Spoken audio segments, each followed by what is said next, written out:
and I hope you stay around for the next hour. We're going to be bringing a program to get today that we hope you will enjoy, and hopefully you will learn something from it. If you don't learn anything from it, then we've got to go back to the books. we have a program here in Flint called Back to the Bricks. If we're not being scholarly enough, we have to go back to our books and do more research. But we think we have a pretty good handle on the things we talk about. And today we're going to be talking about some aspects of the Constitution I don't think too many persons are familiar with, and that is the 25th Amendment. I'm going to make a couple of comments about that and what would have happened if that had been invoked against Joe Biden. Although I think contrary to what a lot of people are saying here, I don't think that was the stick. If it was a carrot, I would say that they're trying to, you have your head in the lion's mouth, and then you don't jerk your head out, you stroke the lion. So I'm not sure what the strokes were, but I don't think it was a stick that was used. I think that they stroked Biden's, I think they had to stroke Biden's ego because I don't think that they had enough leverage to force him out. What they had done, quite frankly, if you've been watching it, they had created a monstrosity here. They had acted like there was no impairment. He was shining like a star at night, and you just didn't see it in public. Maybe he was stumbling and bumbling in public, but in private, you'd be surprised at how much energy this man had and how he was so on top of his game, and you could not keep up with him. This is what we weren't saying of it, but they were telling us behind closed doors. The guy was just just doing one thing after another, serving the interests of the country, and so energetic in doing the job the president has to do to keep the country afloat.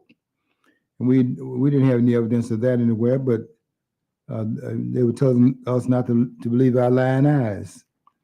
And many people don't believe their lying eyes. They believe what they're being told, that their eyes are telling them, and maybe their eyes are not the ones doing the lying. I just think that we look at Biden's impairment. I don't think you can say, and I do hear a lot of people saying this, that his impairment was hidden. I don't see how you could hide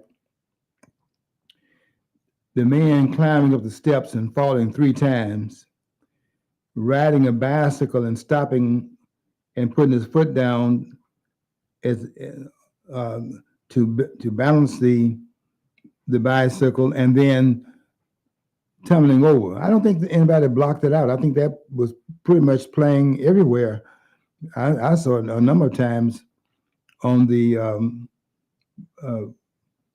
published news. I don't get a whole lot of my news anymore from the major stations. I get my news from YouTube, and a lot of it is just social media. A lot of people have their eyes and their ears on different things that are going on in different corridors. And I just simply tune that in and read what they're writing and get a sense of what's going on, because with the stations, they narrow your focus. And so you're looking at the world through the camera, and there are people that say that the camera doesn't lie. Nothing lies more than the camera. Because what the camera does, it pigeonholes you into a certain image and projects a certain information that's been approved of by somebody behind the scenes you don't even see. And by the time they project it onto the screen, it's probably been filtered by all the agencies that are licensing these persons to be on the air. But I get a lot of my information from a lot of sources and people that I have a lot of confidence in that are paying attention. You'd be surprised at how much they come across, and they publish some things, and you watch what they publish, and you read some of the comments of people that's making certain statements about it, and then them saying some things that come out of what they've read. And so it's you pretty much stay up on what's going on. I don't when I turn on the some news programs, it's very limited number of programs I watch. Sometimes I'll turn I tape it. I tape what I want to watch, and then after taping it, I can bypass segments of it that I have no interest in. And there are a lot of programs like that where I'm trying to get to a certain part of it. And if that is not something that's pricking my interest, I can just bypass it and keep going until I find something that pricks my interest. I'm wildly interested in almost anything, but some of these talking heads, if you are not up on your game, and I don't, and from my standpoint, I don't like to listen to people that's just talking to hear themselves talking, and a lot of persons are seem like a lot of people they put on TV are just up there talking, and many of them just talking out of their heads. A lot of these scholars are doing that, but you persons that are doing those publications on social media, keep doing that. It really helps me to kind of get through my day to know what's going on, because you're doing a lot of watching, and you're publishing a lot of things on the social media that you would not find if you're simply honing in on the networks that need to have the FCC approval for what they put on that screen. It's not like they're out there just doing what they want to do now. They have a certain agency they have to report to. I don't mean they call them up and ask them they do this or do that. They know where the lines are, and when those lines are violated, they understand pretty much the what the lines that they cannot cross. And I've seen it in terms of what happens at Fox, where Fox has gotten rid of a lot of heavyweights, some of their big guns. Some people are bringing a lot of viewers to the network, and they've gotten rid of them. The program The Five is a good example of that. They had Glenn Beck was the one that made the 5 o'clock time period popular. You know, people don't really start watching serious programming until after they've had dinner. Now they're ready for some information, and they'll tune it in at that point. But at 5, Glenn Beck did a program that brought the viewers to Fox, but then he went across some lines, and then that was a no-no. The same thing happened to Judge Napolitano. Judge Napolitano was coming on, I think, at 9, and he had a very good program in terms of a lot of people were learning a lot of things about the Constitution. The man, he was a federal judge, and he did some good things on his network program. Probably was doing it too well, because a lot of people began to understand the Constitution and had their eyes a little bit more open about what was going on. And they don't want an educated public. You have to say that. They don't want a very highly informed public, because then you could begin to ferret out all the things that they are saying that don't have any credence to it, and a lot of things they're doing, they would not be able to get away with it, because you're catching them on things that are illegally carried out, because it does not fly in the face of the law. And much of what they're doing, probably 2/3 of it, if not, I think it's close to 3/4 at this point, of what they're doing is unconstitutional. So I thought what I'd do today is come to the studio and talk about the 25th Amendment to the Constitution, and talk about what the the 25th Amendment has four sections to it, and I want to talk about Section 4, more about Section 4 than the other three parts. But although we need to mention the other parts as well, because it's important to understand why it was put in the Constitution in 1967. It was proposed by Congress in 65, and then 2 years later, 3/4 of the states ratified the amendment. It comes out of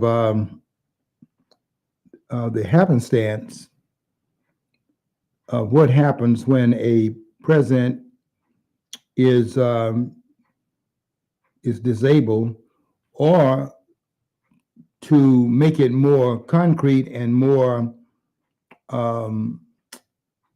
constitutionally mandatory, of what happens when the president is no longer able to fulfill his responsibilities. It really comes out of the need was seen in the aftermath of the assassination of John F. Kennedy. That's really we've known there was a situation that had to be clarified and cleaned up by making it more of a grounding point in the Constitution. But what really solidified it was the what happened in Dealey Plaza on the 22nd of November of 1963, and when Kennedy was killed, and that spurred a lot more. It spurred more attention on some of the things that were open to some discussion, and they wanted to nail that down. And so, I mean, they could have, if they really wanted to have done it at the earliest point, it probably would have been done when you had some of these presidents that were disabled in the office and had other personal surrogates running it in their name. That certainly happened with Woodrow Wilson in 19. I think Wilson, I would have to say that would be in his second term, because Wilson had become disabled. I don't know if you would say you have the same problem as Biden, but there was some.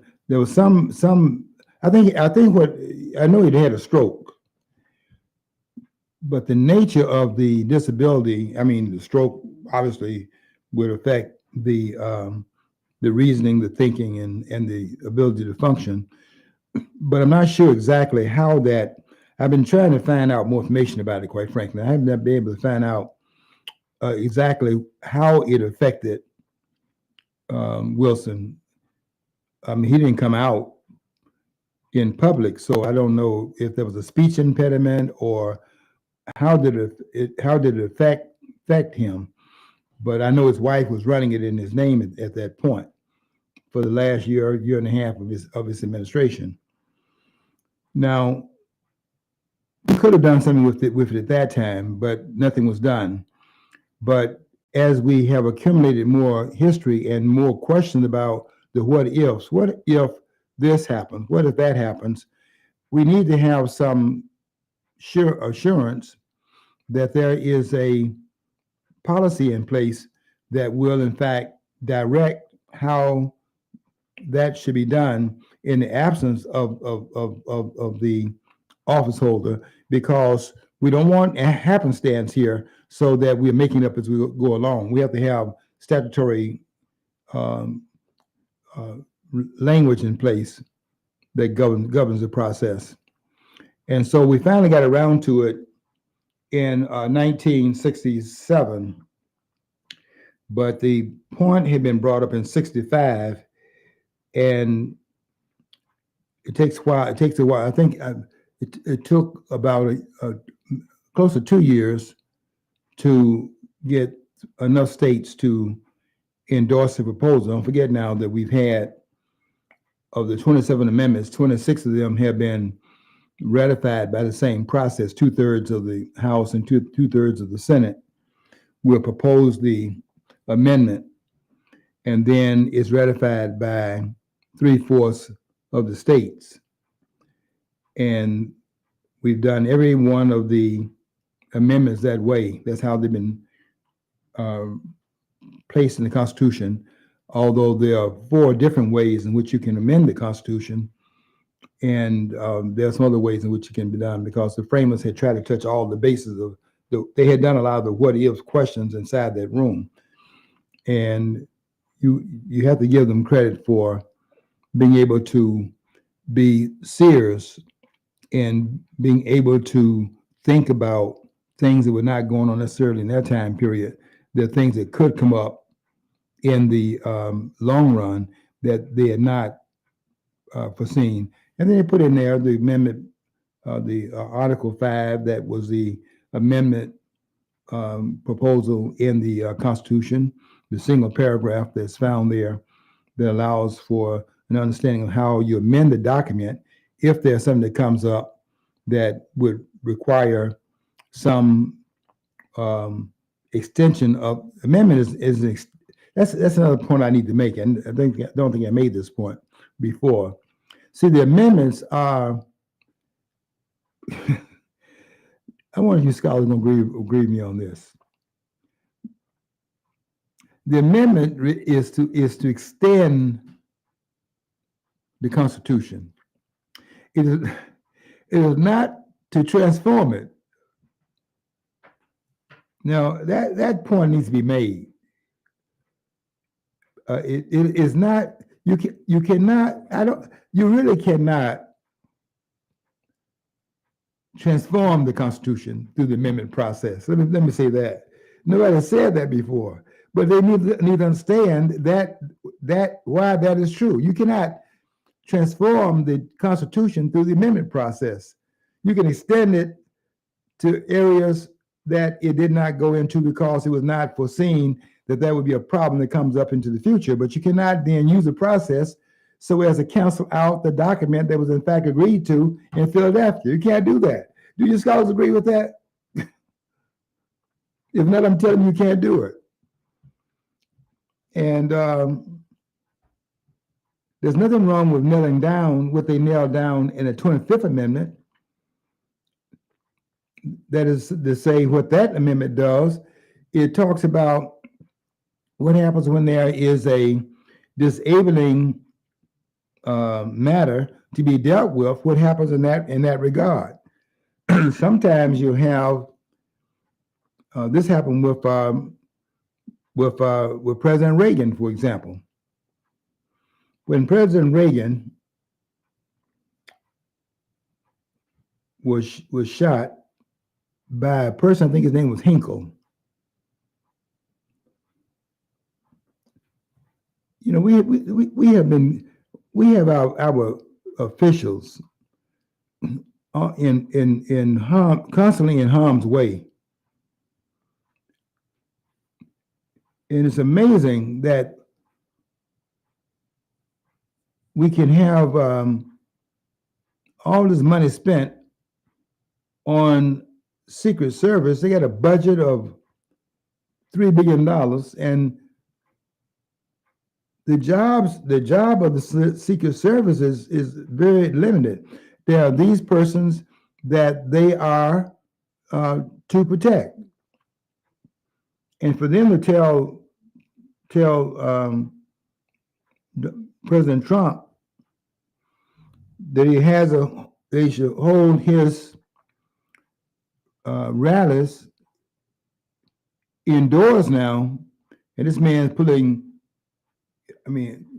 pulling numbers that you can't put in these little arenas. It wasn't. This is not he's not an ordinary draw, and he draws a lot of people wherever he speaks. I couldn't get in Grand Rapids this past week because when I knew I was not going to get in, but I thought they'd have it at least on the screen, but they didn't have it on the screen either in Grand Rapids. But this man pulls wherever he goes. There are lines. I've been to some of the rallies where the lines were. You had to park. You got to park. By the time you get to where the rally is, you're so tired of walking because there's so many cars there, so many people there. And anyway, for them to tell the president that he is not safe in doing outdoor gatherings, I don't want to make this claim publicly, but I will say this. I think that's election interference too. You mean to tell me that this man cannot have an open air event because they cannot secure the man within the parameter of danger, and they cannot cordon it off so that there is no danger, and they cannot protect Donald Trump, for example, in this case. It's hard to believe that they would admit to that. That they can't do what they're saying is they can't do their job. That's hard. That is hard to accept that our agencies cannot protect the president, cannot protect the members of Congress, can't protect the people that come into this country as dignitaries. You can't accept that level of unsafety. I know you can't have everybody in the country protected, but we're talking about specific individuals that are identified as being targets. And now politicians are definitely targets because there are some real, I don't want to say,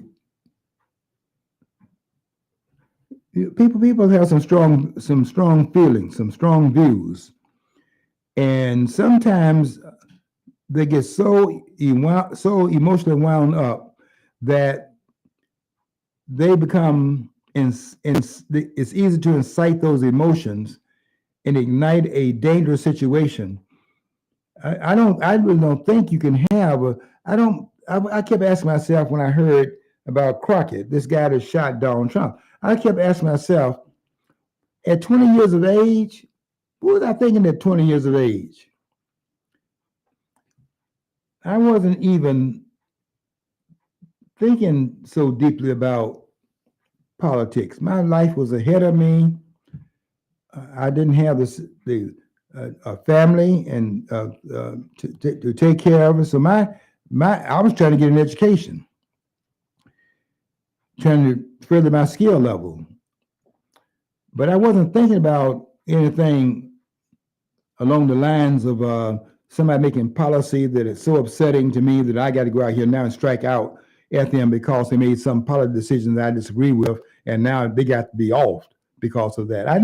That just never crossed my mind. And when I found out the age of this young man that did that, I'm still trying to figure out, because I just cannot accept going through my own experience and thinking back at that time period. What was I thinking at 20 years of age? I just did not have those very strong political passions at that point in time. And I don't think too many persons have that at 20 years of age. So I think that I'm waiting for, maybe I'll be waiting until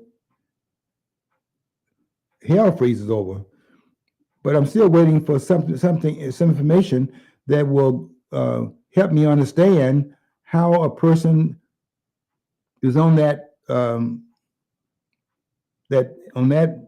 what looks like a roof.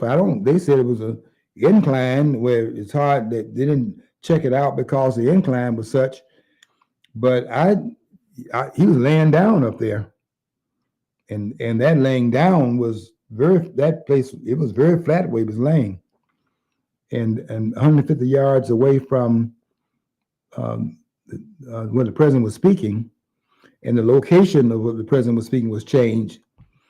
It's just a lot of questions. I have to just tell you, it's a lot of questions that got to be answered, and we need to have. You can resign. We still need to have an investigation. Well, anyway, we invoked the 25th Amendment because now, with the assassination of President Kennedy, we need to now have it further solidified in the nation's core. Our core is what we have in our law.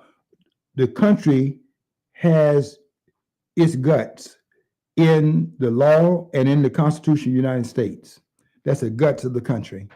And we have to have that in the, to have integrity, we have to have the law written. So it's not going to be something happens and we have to respond to it. And there's nothing that has been put in writing to order the way it ought to be handled. You have to have, what's written orders that. And you can't say things. I was listening to a couple of scholars the other day. By the time they got through talking, I was about ready to go through the tea set and give them a copy of the Constitution.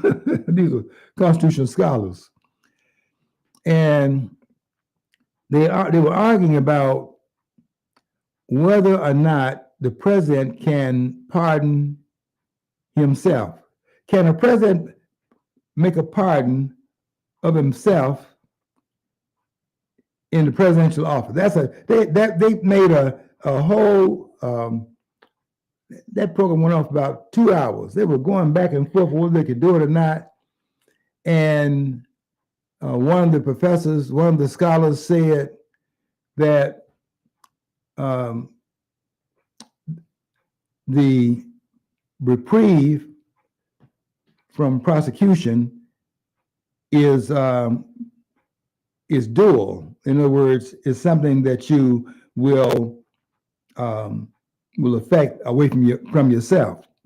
That there is a duality involved. And so, where did that come from? Where did that come from? It came from the same place that these people on the court are making up this idea of presidential immunity. Where does it come from? They made it up. You have to have confidence in the framers in terms of they thought about these things. It's not like we need to go and reinvent anything here. They thought about this, they discussed this, and they put down in writing what they meant by what they come up with and what they were putting into law. They wanted it to be followed absolutely because they didn't want all this wiggle room where you can just go off and do anything as if the writing doesn't count. If you're going to have a constitution and don't follow it, then why you need a constitution then? If you're going to say that it does not say what it says and does not mean what it says, then why even have the document? They wanted to nail that down. That's why shall is everywhere in the document. They wanted they knew the tendency would be to act like there's something that it says that it does not really mean it in the way that it says, and there can be another way of interpreting it. That's what it says, shall, and kept saying it throughout the document. They want to keep acting like it doesn't have that purpose.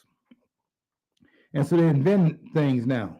And they are inventing that the document, for example, in the president pardon himself in the presidential office, let me ask you this question. What does the Constitution say about it?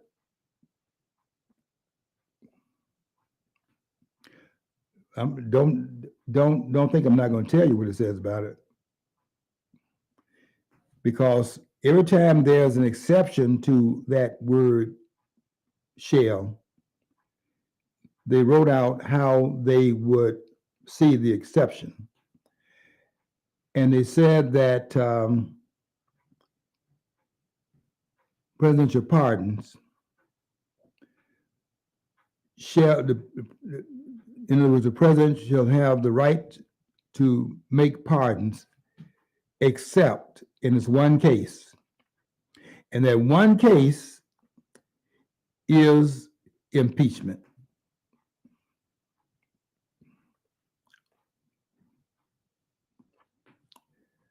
Because the president cannot go behind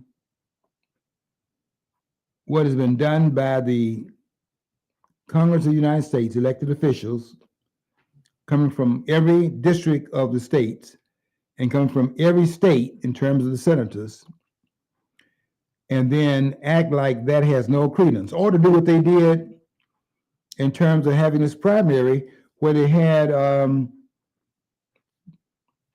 4,000 delegates vote. I'm sorry if you put Joe Biden up there knowing that Joe Biden would be too impaired to run for another term. But you knew that in 2020. You knew that when you ran Joe Biden, pulling him across the finish line, taking him by his lapel and pulling him across the finish line in 2020 in South Carolina, when James Clyburn pulled him across the finish line and that gave him the nomination. They knew then that this man had that impairment.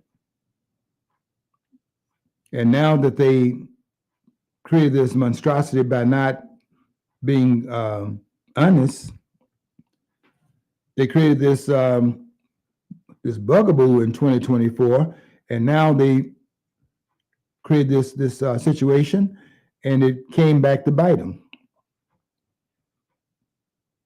Donald Trump has said that that he had no fear of the 25th Amendment being invoked against him, but it could come back to bite Joe Biden because he's seen what all of us saw, what anybody was watching saw. We saw the disability, and we saw it over the going on 4 years of this man being the president of the United States. Joe Biden showed these signs of being mentally impaired in 2020. That's why they hit him in the basement. It was COVID was the cover for that, but they hit him in the basement so the person could not see it. If you come out of that basement campaign, they would have seen it for themselves. Although I don't know if that would have been the proving ground of it, because people can see something and then they're told that they didn't see it, or they can see something and they're being told not to worry about it. There was a person on the social network that was talking about people were afraid of a virus that nobody's ever seen, and they were up there spraying in the atmosphere, spraying that nitrate up there, and poisoning the air that they saw. They denied that was going on because it was not on the front page of the newspaper. You have to tell a lot of people what it is they're looking at. They're looking right at it, but they're so starry-eyed, I guess you have to say. They have to be told what they're watching. They don't even believe they're able to even digest what it is that they're seeing. That statement that says, believe nothing that you hear and only half of what you see. Well, I mean, people say some really ridiculous things. I had a person say to me in, I think this was said in Grand Rapids, as a matter of fact, that they don't see color. And I had to ask, why don't you see it? Aren't you looking? You do see color. I see color, but I don't equate anything positive or negative to it. In fact, I'm going to tell you this. I agree. I'm a little off, but I'm coming back to my subject. But I want to make these roundabout points, and that is, I want to say this about all what they're doing right now. Given the fact that Biden stepped down to put up and then now they're going with the vice president, and Kamala Harris is going to be the nominee. They're not going to change that because they cannot do that and escape the race mongering that would go on if they did that. They cannot do it on two different levels. One, you saw Biden talking about appointing Natanji uh, Brown Jackson. You saw he's talking about he's going to appoint a black woman, and so that nobody could object to it because they would be accused of being racist. But that's a racist thing to do. To choose somebody because they're black and as sexist, to choose somebody because of their gender. You choose the person that's qualified to do the job on behalf of the people of the United States. And if you got a qualified candidate and let's say they are equally qualified, and you want a tiebreaker, maybe some of that can be used as a tiebreaker. But you cannot say that you're going to go out there and find a person based upon those credentials and put them in that position, which is what Biden did. You can that or look for someone that is DEI. Okay, so anyway, to wrap up that part, I just want to say that this race mongering they've gotten themselves into now because they're not going to be able to get Harris off that ticket. Not now, because of the storm it would create if they moved her off the ticket. Number one, the women's issue is involved in it, and then of course the racial issue is involved in it, and that's because they sold this country on a false narrative, and the false narrative is that I'm going along with Jesse Peterson on this one. I think Jesse Peterson is right. Racism doesn't exist. He's right about that. They made that up.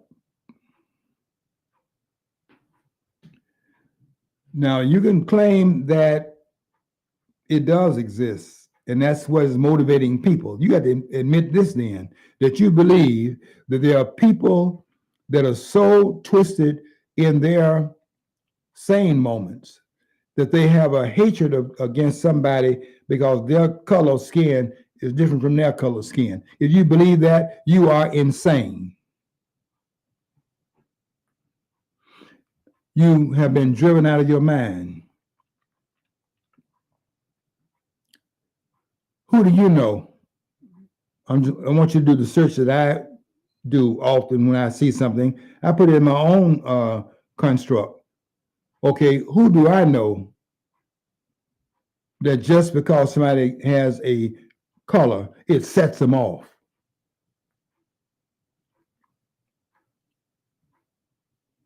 Who do you know like that? You don't know anybody like that. And that is not what this really is about. It's very clear now. If you just look at anything that's going on, it's very clear now what that's about. If you just pay attention to who's coming across into this country and how they're not being stopped. And they're not coming out of Western Europe, which is the heritage of the country. They're coming from Africa, Haiti, Asia. They're not coming out of England.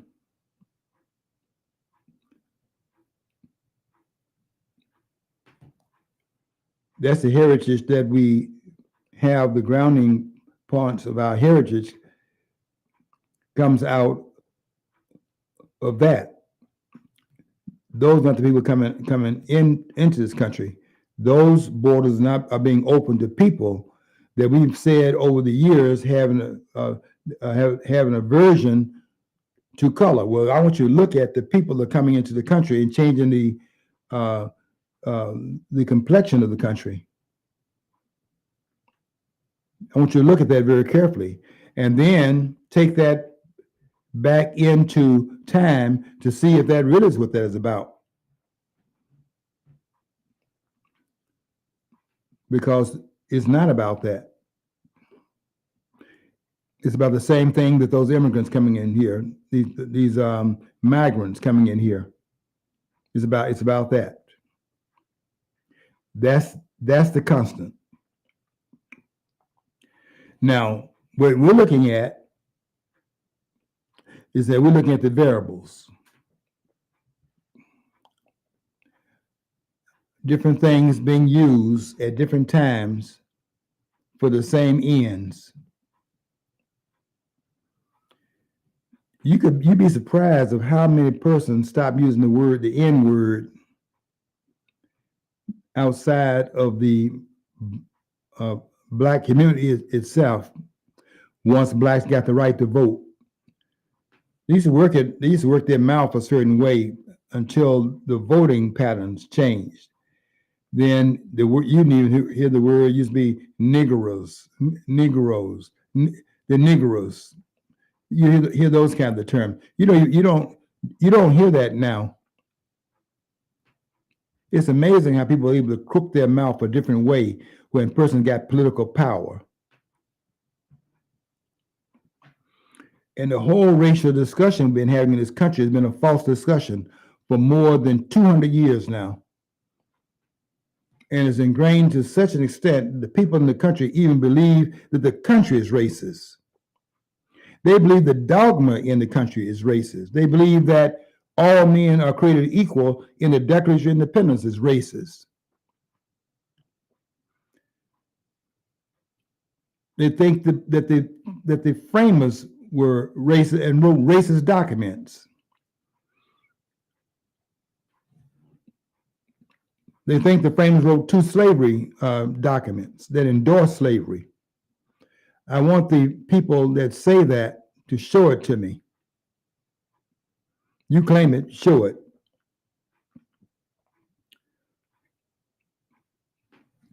You're in for a rude awakening of how much they have actually been pushing this narrative, and now we can look at the narrative now through the lens of the day, and then look back at what was that really about? Was it really about color?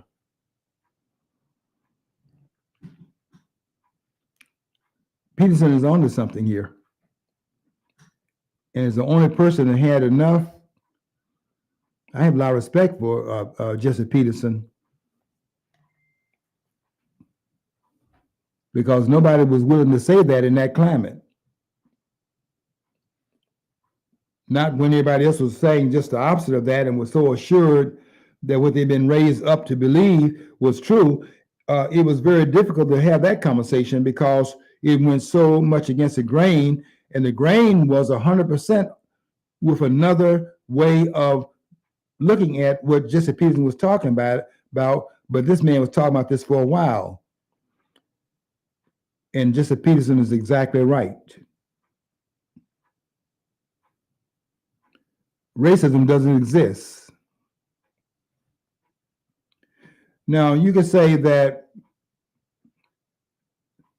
there are people that don't like somebody because of whatever, but in order for them to carry it out, they have to have the state power to back it up.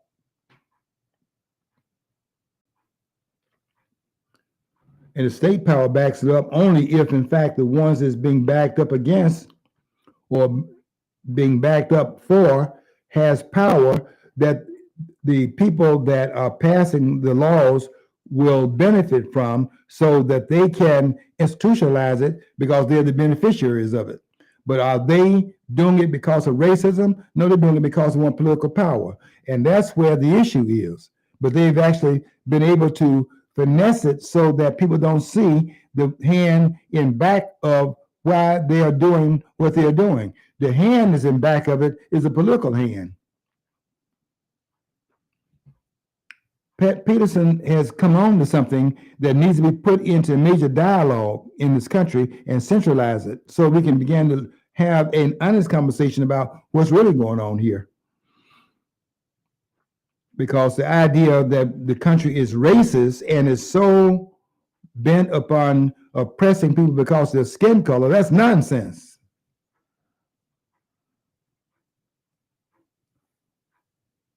What benefit would that be for somebody to be putting somebody down because they got a certain color of skin? Give me a break.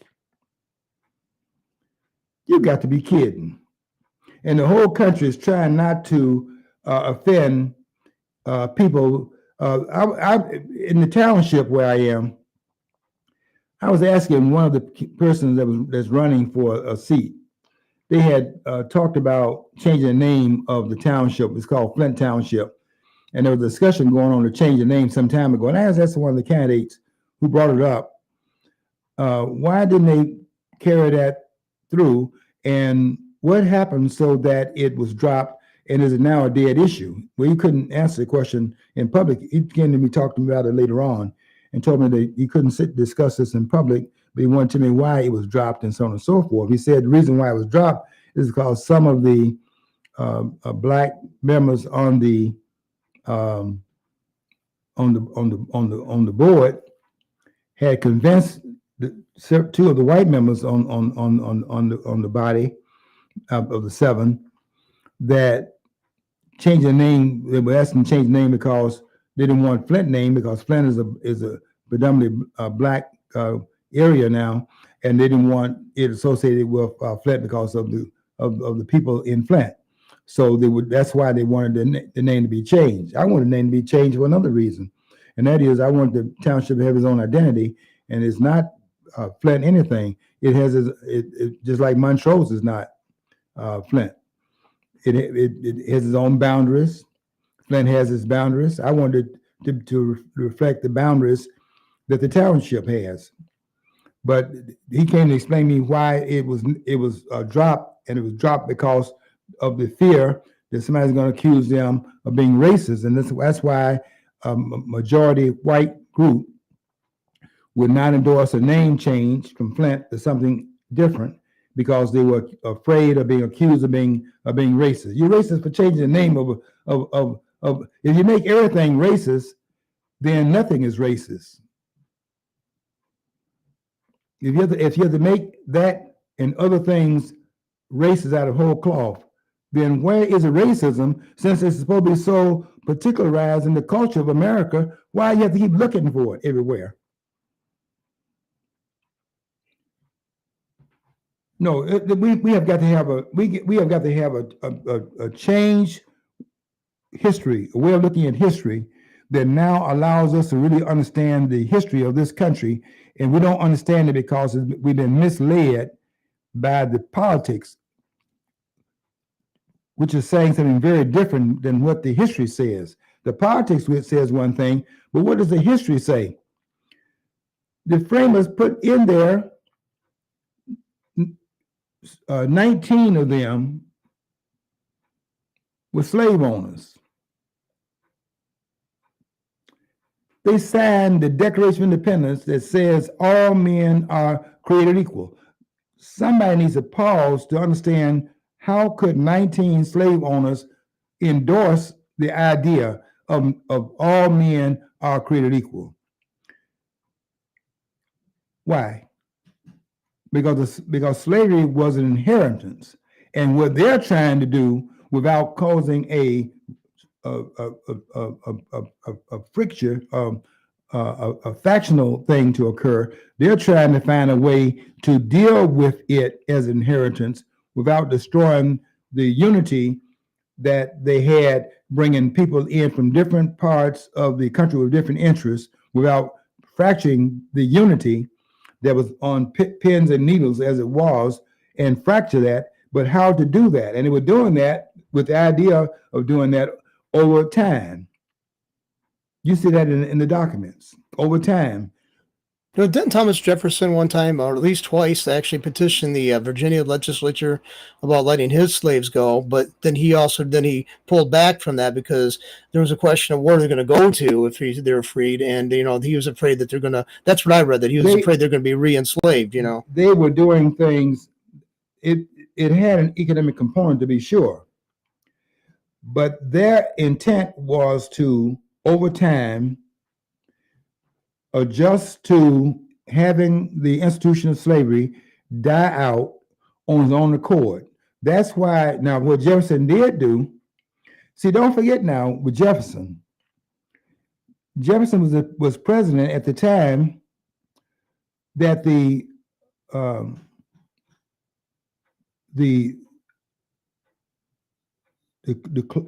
Article 1, Section 9, Clause 3, which was the slave trade clause. The clause was put in the Constitution so that in 1787 was put in the Constitution so that within 20 years it would be able to be opened up as a point of discussion to see if they would want to change the slave trade, but for 20 years it could not be touched. So from 1787 to 1807, the slave trade was a done deal, could not be open to any conversation of changing it. Why? Because the Constitution forbade that. That then puts the slave states calm in terms of coming into agreement to ratify the Constitution of the United States, which was the central thing that wanted to happen. But in 1807, now Jefferson is president at this time. In 1807, the time 20 years has passed, and they now can open up to discussion, and the slave trade can now be brought back up on the table. And in 1808, Jefferson's president during this time, it can now be brought up, and the Congress can now pass a law against it. And Congress did pass a law against it with the idea of what? That if you're not importing slaves at some point, the number of slaves will in fact die out, and slavery as an institution would die out of its own accord. That was the idea that they had. You see, they were fortuitous in terms of how you had to, not just sitting in there looking at problem, but how to affect a change so the problem can be fixed without tearing everything else up. They knew how to fix things. But you don't want to fix something by tearing something up because even there's worse. It's hard to fix anything in politics, and politicians don't fix anything. When they put something in, when they try to keep them, when they try to pay for things without raising taxes, what they do is they expand the currency and try not to put anything out there that causes a liability for them to be reelected. And what they end up doing is they're dealing with a problem, but they're making a bigger problem by the way in which it is being dealt with. How do you deal with a problem with creating another problem bigger than the problem that you're in fact solving? That's very difficult to do in politics because there's so many different constituent parts and constituent interests that have to be welded together to bring that about. So what you look at in our documents is that they were very much cognizant of the contradiction of all men are created equal in slavery. They endorsed the idea of all men created equal, but they had the idea then of getting rid of it, but not overnight. It would be too fractious to do it overnight, but to do it over time. When those persons that are bought, let a generation pass. That's what 20 years would be. For 20 years, a generation passes. Now, what you couldn't open up at that time can be opened up, and it was opened up, and to the great applause of the people at that time, the greatest generation at that time, the greatest generations, the earlier generations of the country. The revolutionary is still there. Adams and Jefferson are dying on the same day, July 4th, 1826. In fact, when Adams died,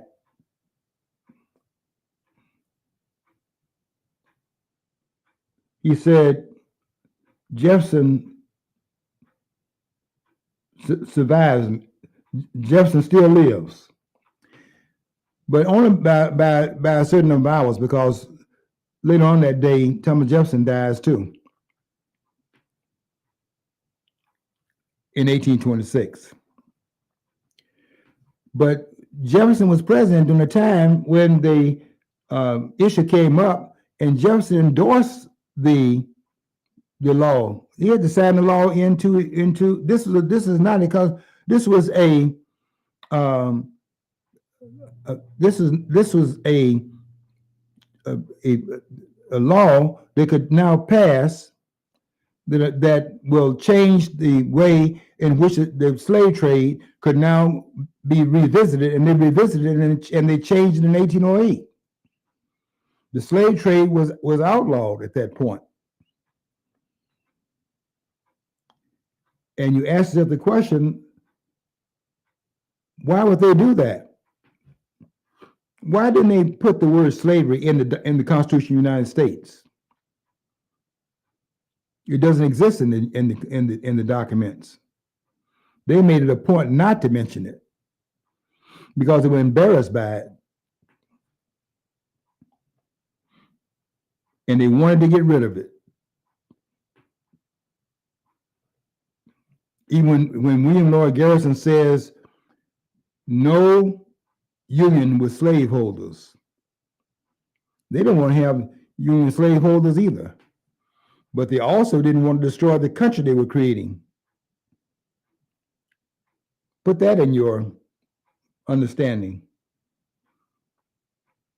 You have to fix problems, but you cannot make the problem worse by fixing it.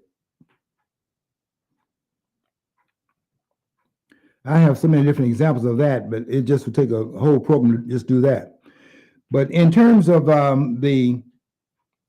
I do want to say a little bit on the 25th Amendment, because that was fixing something too. And you can do that without going into the document and transforming it in which you can't, which I continue you can't do that.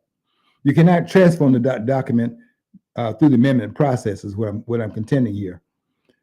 And I don't know, no scholars go with me on this, but the scholars need to understand something. You cannot change the particulars of the document through amending it, through the amendment process. You cannot change the fundamentals through the amendment process. I'm saying that, and you cannot do it.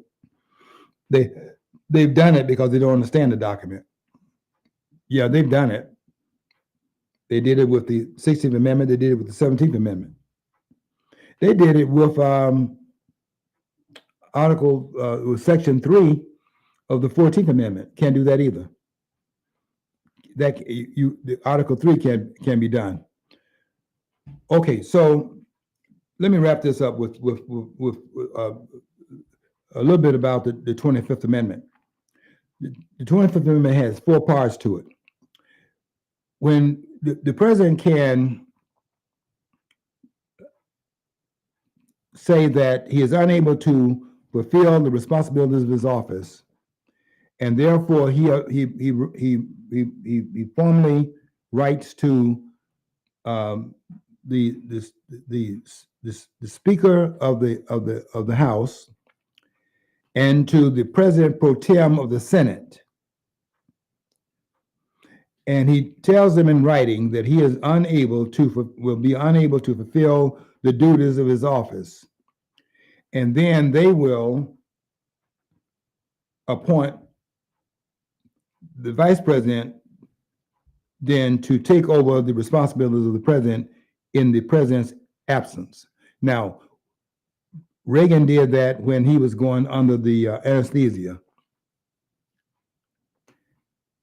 Then after that was over, he then can write and tell the Congress through the same process that he is no longer under disability, and he now is ready to take over his formal duties, and he takes back over those duties. That's the easier part. The harder part is what is in parts 3 and 4. The way that process works is that, and this involves the vice president. The vice president and a majority of the members of the president's cabinet, must be both. It has involved the vice president. The vice president and a majority of the members of the president's cabinet will certify in writing to the Speaker of the House and to the President pro tem that the president has a disability and is unable to perform the duties of his office. They then, based upon that being placed before those two bodies, they then will, by a majority vote, decide.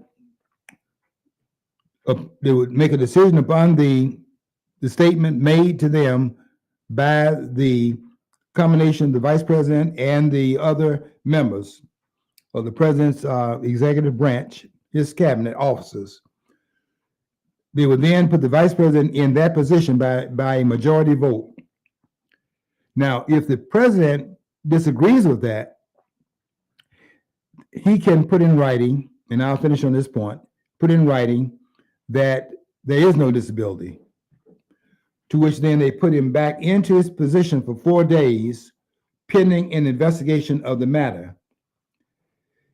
If they then reclaim that he's not able to do the job and he's disabled and so on and so forth, then another thing kicks in, and it'll be the final thing, and that would be if the president still says that the disability does not exist, it takes a 2/3 vote in the House and the Senate to reinstate the president. If that does not happen, then the replacement of the president becomes permanent. That's why the 25th Amendment was placed in there, so as to be able to have a grounding point in case a disability of the president does exist, and they have that through the clause, the 4 sections of the 25th Amendment. Those clauses there will give us a roadmap of what happens when the president is unable to fulfill his responsibilities, based upon 63 and based upon the disabilities we've had with presidents going into a state where they cannot do the job assigned to them. Okay, hope I made that as clear hope that's as clear as I can make it here. But if not, we'll come back to it next week.